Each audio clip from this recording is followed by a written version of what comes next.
Okay, so number 19 requires decent amount of work because it said which statement regarding polynomials and their zeros is true.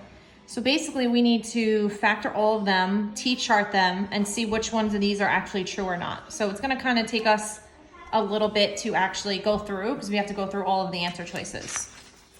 Okay, so here. All right, so we are doing number 19. All right, so the first one we want to check is choice 1.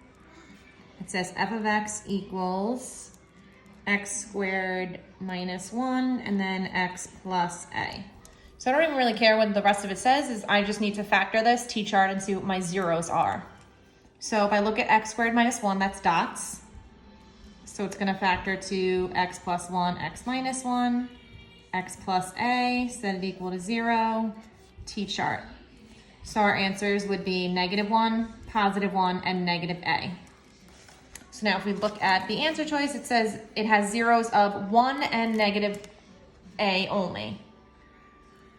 That's not true because it's not accounting for this.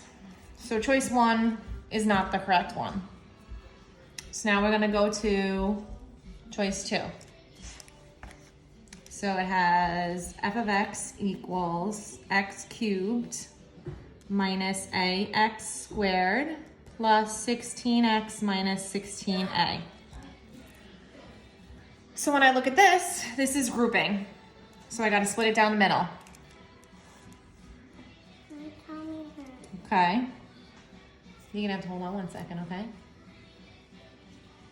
So here we're going to take out GCF and x squared, which leaves us with x minus a.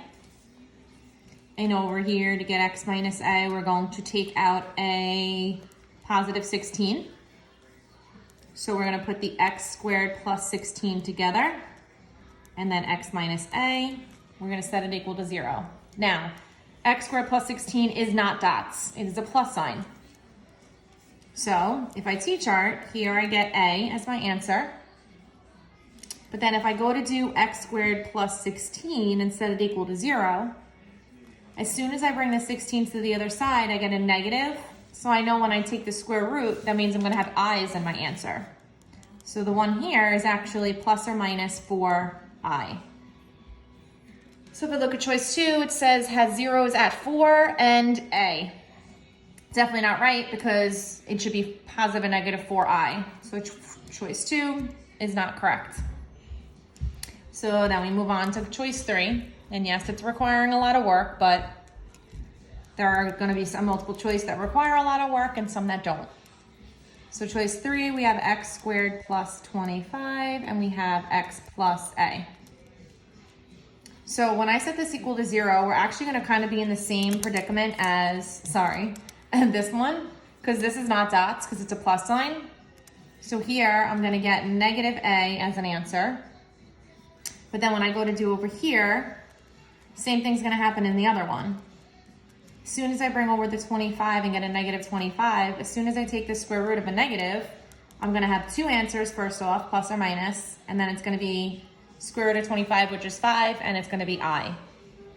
Choice 3 says has zeros at plus and minus 5 and negative a. That is not the case because of the I, so that one is not correct.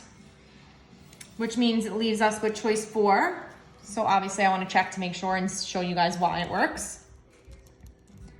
So we have x cubed minus ax squared minus 9x plus 9a. I'm going to split it down the middle and do grouping. I'm going to take out an x squared. I'm left with x minus a. Here I'm going to take out a negative 9. Put them together, set it equal to 0. This one is dots because it's a minus sign. So when I do dots, I get x plus 3, x minus 3. And then finally, when I t-chart, I get negative 3, positive 3, and positive a, which is exactly what choice 4 says. So choice 4 would be my answer to number 19.